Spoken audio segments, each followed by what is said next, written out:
Hi అండి, welcome to the channel. బాగున్నారు అందరూ? సో యాక్చువల్గా నేను ఈరోజు అయితే వేరే వీడియో ఒకటి షూట్ చేసి ఉంచాను, అప్లోడ్ చేద్దాం అని చెప్పేసి. కాకపోతే ఈరోజు పొద్దున్న నాకు మోహన్ గారి దగ్గర నుంచి ఒక కామెంట్ అయితే వచ్చిందనమాట. కామెంట్ వచ్చేసి ఏంటంటే, ముందు పాలు తీసేటప్పుడు పరిసరాలను శుభ్రంగా ఉంచండి అని చెప్పేసి అయితే కామెంట్ వచ్చింది. అది దేనికి? పాలు తీసే వీడియో ఒకటి నేను అప్లోడ్ చేశాను కదా, ఆ వీడియోకి అయితే కామెంట్ వచ్చిందనమాట. సో యాక్చువల్లీ మోహన్ గారు నేను చెప్పదలుచుకుంది ఏంటంటే, క్లీన్గా లేకుండా అయితే ఉంచరు ఎవరైనా సరే. ఎందుకంటే క్లీన్గా లేకపోతే గేదెలకు కూడా ఇన్ఫెక్షన్ వస్తుంది. సో మాకు తెలుసు క్లీన్గా ఉంచాలి అని చెప్పేసి. మేము లోపల కట్టేసేటప్పటికి క్లీన్గా పెట్టి లోపల కట్టేస్తాము. కట్టేసిన తర్వాత మాత్రమే పాలు తీస్తాం. అయితే కట్టేసిన కొంచెం సేపటికి అవి ఏం చేస్తాయంటే ఉచ్చబోస్తాయి, పేడేస్తాయి. గేదెలు కాబట్టి ఎప్పుడు ఉచ్చబోస్తాయో ఎప్పుడు పేడేస్తాయో నాకు తెలీదు, ఎవరికీ తెలీదు. అవి ఉచ్చబోసి పేడేసినప్పుడు పేడైతే ఎత్తేస్తాం, కానీ ఆ ఉచ్చన ఏం చేయలేం కదండి. సో అలా అని చెప్పేసి నీళ్లు కొట్టుకుంటూ కూర్చోలేం కదా, ఆ గేదెలకు కాలు జారి కింద పడతాయి కదా.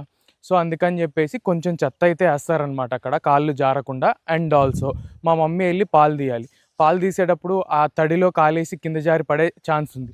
సో ఆ తడి మీద గడ్డి అయితే చల్లటం జరుగుతుంది. అంతేగాని అక్కడ శుభ్రంగా ఉంచలేదని కాదు, మేము శుభ్రంగానే ఉంచుతాము, శుభ్రంగానే పాలు తీస్తాము, అంతా శుభ్రంగానే ఉందన్నమాట.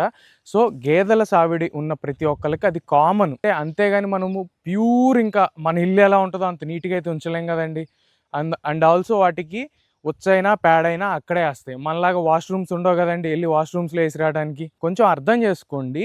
మేమైతే క్లీన్గానే ఉంచుతాం. క్లీన్గా లేని పాలు ఎవరు మాత్రం కొంటారు, ఎవరు మాత్రం తాగుతారు చెప్పండి. క్లీన్గానే ఉంచాము, క్లీన్గానే చేస్తున్నాము. మీరు పెట్టిన కామెంట్కి ఏంటంటే రెస్పాండ్ అవ్వకుండా ఉండలేకపోయాను, అందుకు మాత్రమే ఈ వీడియో అయితే చేస్తున్నాను అనమాట. సో గైస్, నెక్స్ట్ వీడియో అయితే అద్భుతంగా రాబోతుంది. స్టే ట్యూన్డ్ అనమాట. వీడియో నచ్చినట్లయితే లైక్ చేయండి, షేర్ చేయండి, కామెంట్ చేయండి. అండ్ ఆల్సో సబ్స్క్రైబ్ చేయడం మాత్రం మర్చిపోకండి. ఇంకొకటి, ఇదే కామెంట్ నేను మా మమ్మీకి మా డాడీకి కూడా చూపించాను అనమాట.